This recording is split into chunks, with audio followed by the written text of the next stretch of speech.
Israël a attaqué le Qatar et la Tunisie en 24 heures. Mais quels sont les autres pays dont Israël a violé la souveraineté depuis sa création en 48? Nous allons marquer la Palestine, le Liban, l'Égypte, la Syrie et le Yémen dès maintenant, car ils ont été frappés d'innombrables fois. 2021.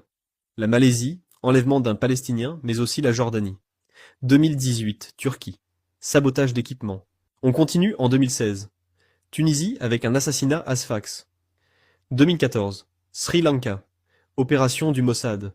2011. Ukraine. Enlèvement d'un ingénieur mais aussi un autre enlèvement du Mossad en Éthiopie. 2010. Émirats arabes unis. Assassinat. Mais aussi l'Hongrie et l'Irlande avec des opérations et passeports falsifiés. 2005. Autriche. Espionnage de groupes d'extrême droite. 2004. Nouvelle-Zélande avec de passeports falsifiés du Mossad. Fin des années 90. Afrique du Sud. Enlèvement et intimidation d'agents iraniens. 94. Soudan. Renseignement pour un raid potentiel. 91. Belgique. Assassinat suspecté de Gérald Boule.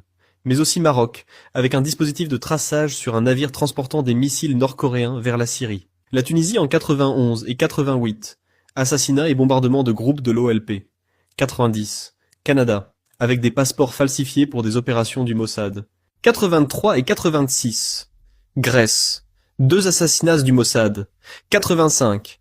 Tunisie avec un bombardement faisant 68 victimes. Mais aussi Malte avec un assassinat. 83. Assassinat au Portugal. 81. Brésil.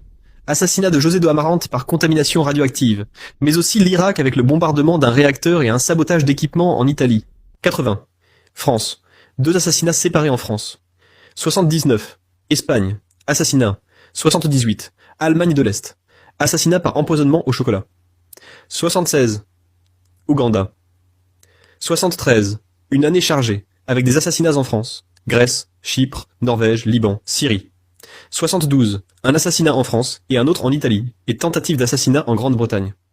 On va zapper quelques années pour trouver de nouveaux pays, et on arrive à des assassinats en 65, Uruguay, 62 Argentine, ce qui donne une carte des pays du monde attaqués par Israël qui ressemble à ça. Qu'en pensez-vous?